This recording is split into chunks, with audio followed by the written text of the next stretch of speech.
오늘은 예수님의 예루살렘 입성을 기념하는 종려 주일입니다. 수많은 무리가 종려나무 가지를 흔들며 호산나를 외치며 기대하는 승리가 있었습니다. 예수님도 최후 승리를 위해 예루살렘에 들어가셨지만 무리가 바라던 정치적, 군사적 방식으로의 승리가 아니었습니다. 우리 예수님께서는 십자가의 고난을 통한 승리를 이루셨습니다. 바로 십자가의 고난을 통해 하나님의 사랑을 나타내 보이셨습니다. 오늘은 십자가 위에서 나타내신 그 하나님의 사랑을 믿으라는 제목으로 말씀을 나누어 보겠습니다. 하나님의 사랑을 믿으라. 이 믿음에는 여러 종류가 있는데 우리가 없는 것을 믿을 때에 미신이라고 이야기합니다. 또 자기 마음대로 믿는 것을 갖다가는 광신이라고 이야기하지요. 그리고 묻지도 따지지도 않고 무조건 믿는 것은 맹신이라고 이야기합니다. 미신, 광신, 맹신의 공통점이 있는데 바로 믿음의 대상과 인격적인 관계가 빠져 있다라고 하는 겁니다. 그래서 우리 기독교 신앙, 성경이 말하는 믿음은 여기에 해당하지 않습니다. 사실에 근거하여 믿는다라고 하여 확신이라고 이야기합니다. 여러분들은 하나님의 사랑을 확신하십니까? 오늘 본문 가운데의 요한복음 3장 16절은 너무나 유명해서 모든 성도들이 암송할 정도입니다. 그런데 그러면서도 이 말씀이 너무 유명한 나머지 어떤 맥락에서 나온 말씀인지는 잘 모르는 것 같습니다. 요한복음 3장 1절 말씀을 보면 바리새인 중에 니고데모라 하는 사람이 있으니 유대인의 지도자라. 바로 유대 지도자 니고데모라는 사람이 예수님을 찾아와 나눈 대화 가운데에 자리한 말씀이 요한복음 3장 16절 말씀입니다. 오늘 말씀을 살피기에 앞서서 요한복음 3장과 4장을 비교해 보면 굉장히 흥미로운 대목이 있는데요. 요한복음 4장에는 우물가의 사마리아 여인의 이야기가 나옵니다. 그러니까 3장과 4장을 비교해 보면 남자와 여자 그리고 유대인과 사마리아인 사회적인 위치를 비교해 보면 상류층과 하위층이 비교되고 있습니다. 그리고 니고데모는 자신의 의로움을 내세울 수 있는 처지에 있었지만 사마리아 여인은 죄인으로 서 있습니다. 그런데 우리 예수님을 이해하고 받아들이는 데 있어서는 전혀 준비가 되어 있지 않을 것 같은 사마리아 여인이 예수님을 즉각적으로 받아들일 뿐만 아니라 그전까지 부끄러워하던 자신의 처지는 개의치 않고 많은 사람들 앞에 나가 예수님을 증거합니다. 내가 메시아를 만났다 외칩니다. 이와 달리 니고데모는 시선을 의식한 탓인지 야음을 틈타 예수님을 찾아와 의구심에 가득한 질문만을 던지고 돌아갑니다. 하나님이 이 세상을 사랑하셔서 독생자를 주셨습니다. 이 니고데모가 하나님의 이 사랑을 믿지 못한 이유가 무엇이었을까요? 2절 말씀입니다. 그가 밤에 예수께 와서 이르되 라삐여 우리가 당신은 하나님께로부터 오신 선생인 줄을 아나이다. 하나님이 함께 하시지 아니하면 당신이 행하시는 이 표적을 아무도 할 수 없음이니이다. 니고데모는 예수님께서 베푸시는 그 표적을 통해서 하나님께서 함께 하신다는 사실을 깨달았습니다. 그럼에도 불구하고 그가 밤중에 예수님을 찾아왔던 까닭은 아마 어떤 두려움이 그의 마음속에 있었기 때문입니다. 그런데 우리도 마찬가지지요. 우리 마음속의 두려움은 때로는 주님의 일하심을 보지 못하게 만들기도 하고 때로는 주님께서 일하실 기회를 막기도 합니다. 우리 앞에 어떤 문제가 있습니다. 우리 앞에 어떤 어려움이 있습니다. 그 문제에 대해, 그 어려움에 대해 우리 주님의 말씀을 따를 것이냐 아니면 당면한 현실에 대한 내 판단을 따를 것이냐 오늘 말씀은 먼저는 니고데모에게 그리고 오늘 우리에게 하시는 말씀인 줄로 믿습니다. 11절 말씀을 보겠습니다. 진실로 진실로 내게 이르노니 우리는 아는 것을 말하고 본 것을 증언하노라. 그러나 너희가 우리의 증언을 받지 아니하는도다. 이 믿음의 문제는 판단의 문제라기보다는 내가 어디에 속해 있느냐의 문제입니다. 내가 내 삶의 주인이 되어서 스스로 판단하고 있기 때문에 예수님의 말씀을 믿지 못할 것이라 우리는 생각합니다. 우리 예수님께서는 하나님의 본체시며 하나님과 동등하신 분입니다. 그런데 그런 그분께서 종의 형상, 바로 우리와 똑같은 모습을 입고 이 땅에 오셨습니다. 사람들이 예수님을 외면합니다. 예수님께서 진리를 전하면 사람들의 반응은 거참 말은 잘하네. 또 기적을 베푸시면 어떻게 반응했습니까? 귀신의 장난이다. 귀신의 권세를 빌렸다라고 이야기합니다. 그래서 말씀을 근거로 증거를 대면 거짓 증거라고 억지를 씁니다. 자기가 자기 삶의 주인이 되어 스스로 판단하고 있기에 예수님께서 어떤 기적, 어떤 말씀을 해도 믿지를 못하는 겁니다.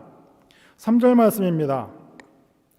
예수께서 대답하여 이르시되 진실로 진실로 내게 이르노니 사람이 거듭나지 아니하면 하나님의 나라를 볼 수 없느니라.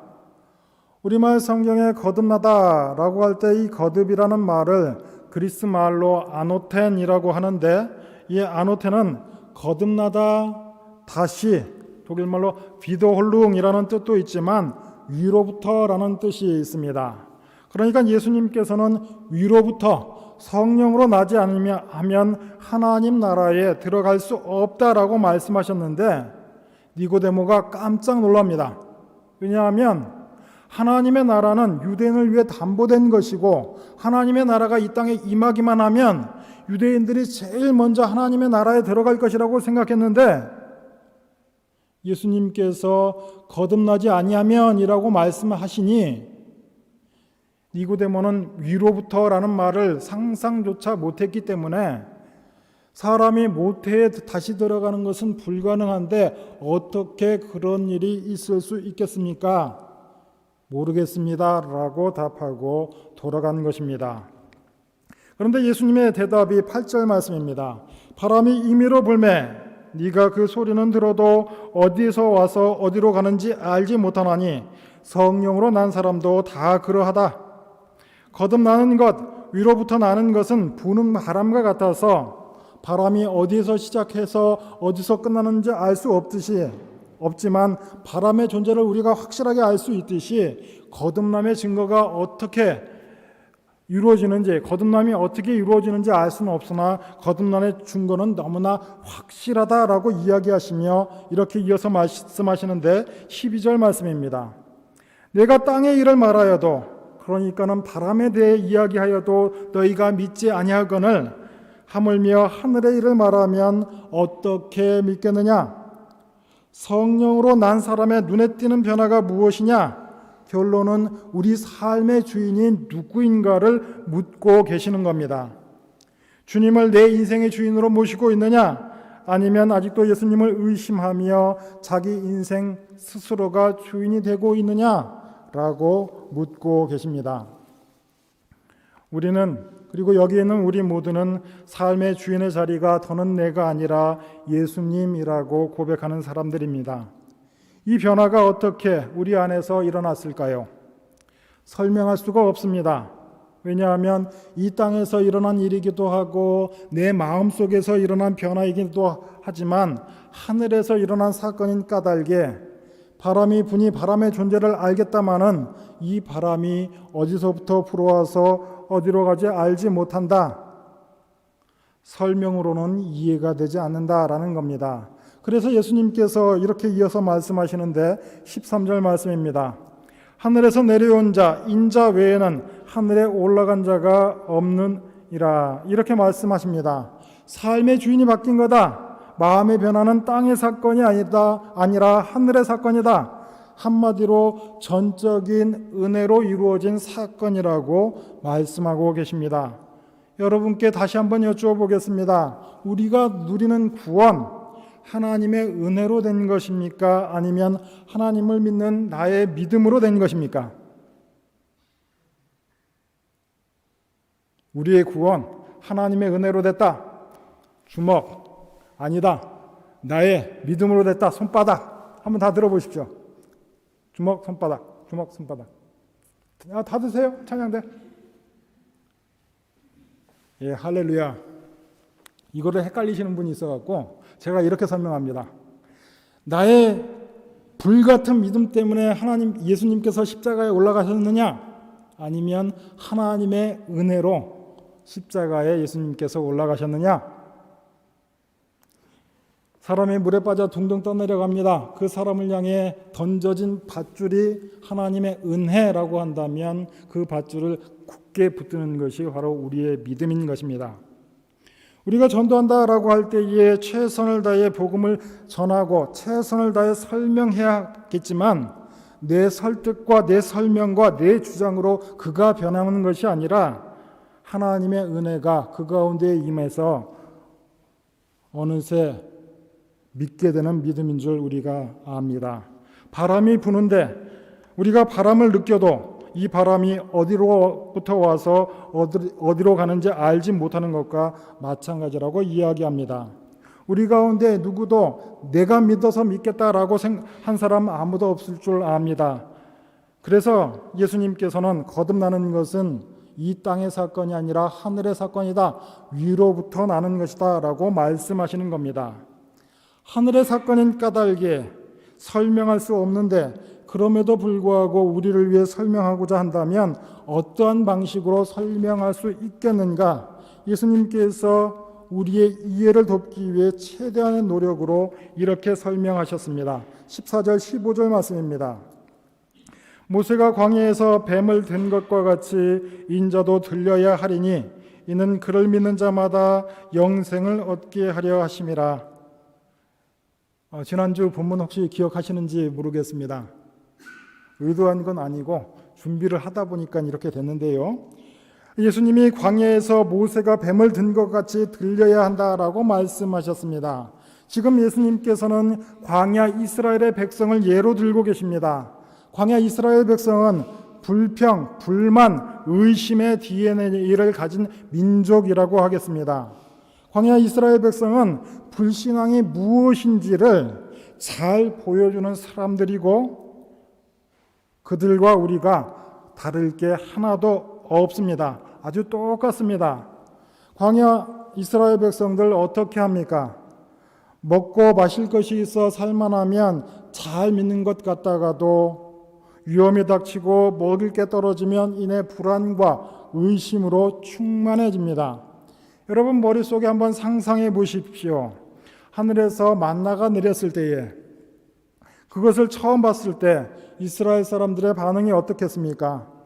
먹어보니 맛이 있고 소화도 잘 되고 메추라기 고기랑 먹으니까 너무 좋다. 매일 아침 어김없이 만나가 내리고 또 메추라기가 나라와 그것을 거두어 드릴 때에 이스라엘 백성들이 무엇이라고 고백했겠습니까? 오 여호와 하나님, 나는 하나님만을 영원히 믿겠습니다. 하나님만을 따라가겠습니다 라고 분명히 고백했을 것입니다.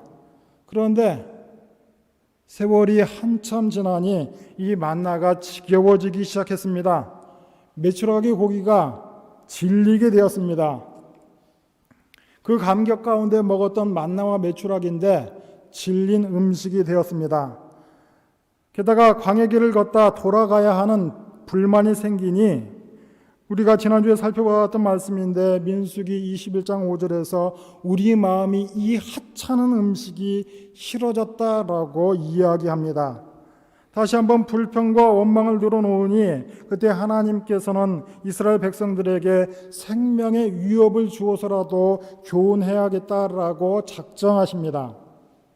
사람들은 죽음 앞에서 두 가지의 상반된 반응을 보입니다.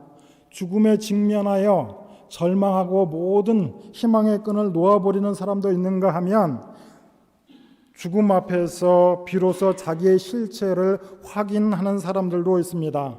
자기 자신의 실체를 제대로 들여다볼 때라야 우리는 새로운 시작을 할 수 있습니다. 그래서 하나님께서는 이스라엘 백성들 안으로 죽음의 그림자가 드리우게 하십니다. 민수기의 말씀에는 하나님께서 불뱀을 백성 중에 보내셨다라고 설명하고 있는데 저는 이 장면을 조금 다르게 해석하고 싶습니다. 하나님께서 광야 생활 한 38년, 39년 남짓되도록 이 독사가, 이 불뱀이 이스라엘 백성을 물지 못하도록 지키셨는데 잠시 잠깐 그 보호를 거두어 들이셨다. 하나님의 은혜가 거두어지니 하나님의 보호하심이 그들 가운데에서 떠나가니 독사와 불뱀이 이스라엘 백성들을 물기 시작했다. 이 불뱀이 기어나와 이스라엘 백성들을 물어 죽이기 시작하니 이스라엘 백성들은 자기가 얼마나 초라한 존재인지를 깨닫게 되었습니다. 그리고 자기들이 얼마나 복에 겨운 불평을 했는지를 알게 되었습니다. 다시금 하나님의 은혜를 구하자 하나님께서 어떻게 하십니까? 모세에게 명령하십니다.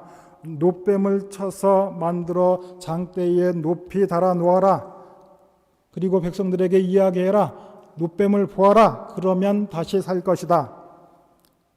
사랑하는 성도 여러분, 광야 이스라엘 백성들이 그 장대에 달린 놋뱀을 보는 순간 이 뱀과 백성들 사이에 어떤 화학적인 어떤 작용이 일어나서 이들이 나았던 것이 아닙니다.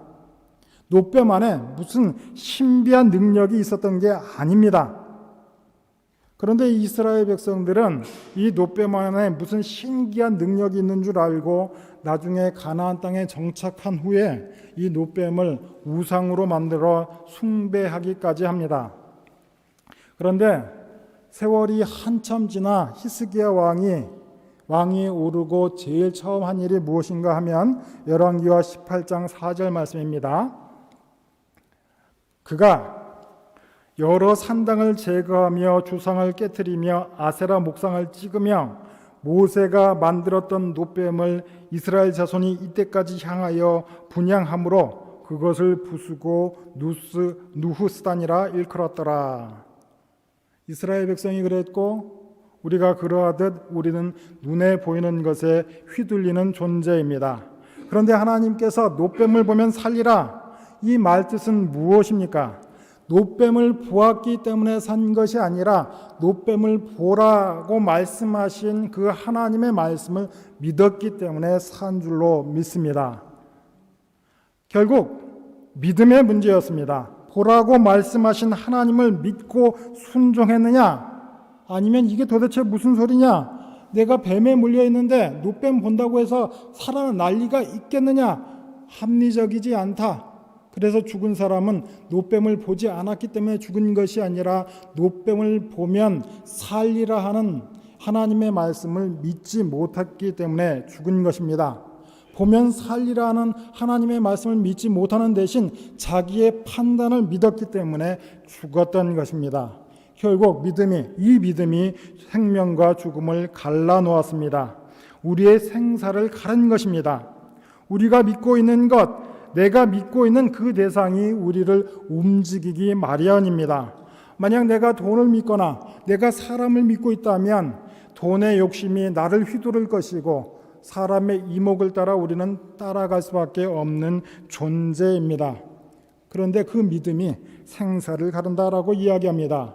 그러나 우리의 믿음의 대상은 오직 십자가에 달린 예수님 한 분인 줄로 믿습니다. 예수님만 믿고 따르는 여러분 되시기를 축원합니다. 바로 이 예수님께서 광야에 놋뱀처럼 나무에 달리셨습니다. 십자가에 달리신 그 주님께서 우리를 구원하셨습니다.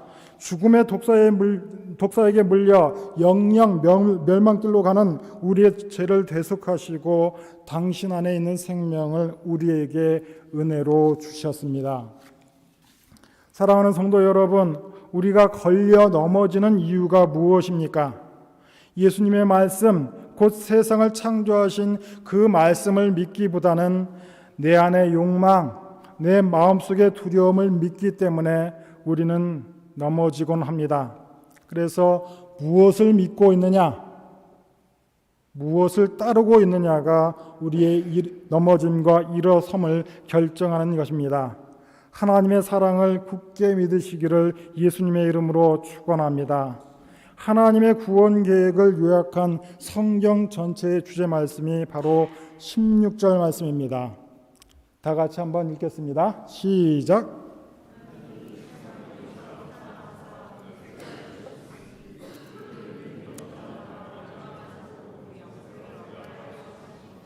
아멘. 여러분, 혹시 우리 교회 주보를 유심히 살펴보시는지요? 아마 첫 장은 대충 보시고 보통 광고하고 예배 기도 순서 정도를 유심히 살펴보실 것 같습니다. 그런데 주보의 하이라이트는 1면입니다. 1면을 보시면 교회 이름이 있고요. 너희는 모든 일을 사랑으로 행하라 올해의 성구가 있고요. 그 밑에 보면 믿음 위에 바로 서는 교회, 주님이 주시는 소망을 붙드는 신자, 이웃사랑을 실천하는 공동체라고 되어져 있습니다. 제가 교회 부임해서 주보를 만들면서 고심하면서 이렇게 넣은 문구인데요. 여러분, 우리가 믿음 위에 바로 선다라고 할 때에 우리 믿음의 내용이 무엇입니까? 오늘 서두에서 말씀드렸지만 우리 기독교 신앙, 우리의 믿음은 미신도, 광신도, 맹신도 아니라 사실에 근거한 확신이라고 했습니다. 그러면 당연히 우리의 믿음의 내용을 구성하고 있는 어떠한 사실이 있어야 할 것입니다. 바로 그것이 요한복음 3장 16절입니다. 하나님께서는 죄로 반역한 우리를 사랑하셔서 우리를 구원하시기 위해 독생자 예수를 보내셨다. 그 예수를 믿는 자는 영생을 얻게 될 것이다. 지금 우리가 이 땅 가운데에 여러 가지 문제를 안고 살고 있고 때로는 병든 몸으로 살아가지만 주님이 다시 오시어 이 세상을 회복하실 때에 영원한 생명, 예수님께서 부활하시어 가지셨던 그 몸이 어떤 몸인지는 우리가 아직 알지 못하지만 그 똑같은 몸을 우리가 갖게 될 것이다. 바로 이 믿음의 내용의 근거에서 우리가 주님께서 주시는 소망을 붙드는 신자인 줄 믿습니다. 바로 이러한 믿음과 소망을 붙들고 있는 까닭에 우리는 이웃과 싸우지 않고 세상의 방법으로 살지 않고 돈의 욕망과 사람의 이목이 아닌 오직 주님 사랑으로 바로 이웃 사랑을 실천하게 되는 줄 믿습니다. 매 주말 주보를 받아보시면 광고와 예배 기도 순서만 확인하지 마시고 바로 이 타이틀 읽으면서 교회를 위해 1분 이상씩 기도하는 여러분 되시기를 주의 이름으로 축원합니다. 여러분, 1분 어마무시하게 긴 시간입니다. 제가 저희 사랑하는 처와 딸아이를 위해 기도해도 30초를 넘기기가 너무 힘든데 여러분, 교회를 위해 일주일에 한 번 1분 이상 기도한다라고 하는 것은 엄청나게 복된 일이고 여러분의 기도를 주님께서 받으실 줄로 믿습니다. 17절 말씀 읽겠습니다. 하나님이 그 아들을 세상에 보내신 것은 세상을 심판하려 하심이 아니요 그로 말미암아 세상이 구원을 받게 하려 하심이라. 이 구절을 설명하기 위해서 우리가 잘 알고 있는 포도원 주인의 비유 이야기를 한번 설명해 보겠습니다. 포도원 주인이 포도원을 농부들에게 맡겨놓고 때가 되어 세를 받으려고 종을 보내었습니다. 그런데 이 농부들 생각에 자기들 공이 너무나 컸습니다. 내가 노동하여 이 포도 수확을 했는데 주인에게 주는 것이 너무 아깝다라고 생각했습니다. 이 주인이 수확물 다를 달라고 한 것도 아니고 일부를 달라고 했는데 자기가 고생한 것을 생각하니 그 일부마저도 내어주는 것이 너무나 아까웠습니다. 그래서 종들을 보내는 족족 쳐서 죽였습니다. 그런데 마지막으로 이 포도원 주인은 자기 아들을 보내면 공경하리라 하는 마음으로 아들을 보냈습니다. 그런데 이 마음씨 좋은 포도원 주인이 아니라 여러분들이 포도원 주인이라면 어떻게 하시겠습니까? 마땅히 군대를 보내어 배은망덕한 포도원 소장놈들을 벌주는 것이 마땅합니다. 그런데 그 사랑 많은 주인은 군대를 보내는 대신 자기 아들을 보냈습니다. 다시 말하자면 마땅한 심판이 아니라 구원의 기회를 다시 한번 준 것입니다. 지금 이 아들이 누구입니까? 상속자입니다. 상속자를 보면 이 소장농들은 자기의 신분이 소장농이라는 것을 깨달았어야 했는데, 그리고 자기의 자리로 돌아가야 했는데, 바로 이것이 구원에 합당한 믿음이라 하겠는데, 이 농부들은, 이 소장농들은 상속자를 다르게 해석했습니다. 상속자를 보면서 나는 소장농이지 라고 생각하는 대신 저 아들을 죽이면 내가 주인이 되겠네 라고 생각했습니다. 그런데 그 어리석은 소장농, 성경에 나오는 비유 속의 이야기가 아니라 바로 나의 이야기, 바로 우리의 이야기입니다. 인생의 포도원의 주인이 마땅히 우리의 주님 되시는데 인생의 주인된 자리를 차지하고자 하는 우리의 모습이 바로 포도원 소장농의 모습입니다. 마지막 18절 말씀입니다. 그를 믿는 자는 심판을 받지 아니할 것이요 믿지 아니하는 자는 하나님의 독생자의 이름을 믿지 아니하므로 벌써 심판을 받은 것이니라. 이렇게 하나님의 심판을 이렇게 정의하고 있습니다. 우리가 오해하듯이 하나님의 심판은 분노 가운데에 불지옥 가운데 떨어지는 것을 이야기하지 않습니다. 오히려 내가 하나님 대신 내 판단을 믿고 내 생각을 따라 생명을 떠나 자기 발로 죽음을 향해 걸어가고 있는 그 상태를 심판이라고 이야기합니다. 믿지 않는 것이 이미 심판이라고 이야기합니다. 결국 이 심판도 믿음의 문제요, 내가 무엇을 믿고 있느냐에 따라 심판 여부가 결정된다라고 하는 것입니다. 사랑하는 성도 여러분, 우리는 지금 무엇을 믿고 있습니까? 오늘 우리가 하나님의 사랑을 믿으라 라는 제목으로 말씀을 살펴보고 있습니다. 우리가 이 믿음의 길을 걸어갈 때에 잊지 말아야 할 사실 한 가지가 있습니다. 광야 이스라엘 백성들처럼 평안할 때에 우리는 하나님의 사랑을 너무나 잘 믿습니다. 기도하는 족족 내 기도의 응답이 잘 이루어지면 하나님을 믿어 의심치 않습니다. 그런데 우리가 예기치 않은 어려움을 만날 때 어떻게 됩니까? 의심하지요. 불평하지요. 하나님을 원망하지요. 그러나 여러분 잊지 마십시오. 우리의 마음, 우리의 신앙은 믿음이냐 불신앙이냐로 명확하게 구분되어지지 않습니다. 믿음의 길을 가는 사람들에게 그림자처럼 늘 따라붙는 것은 의심이요, 두려움이요, 불안과 염려와 같은 것들입니다. 오늘은 예수님께서 예루살렘 입성을 기념하는 종료주일이고 이제 고난주간이 시작됩니다.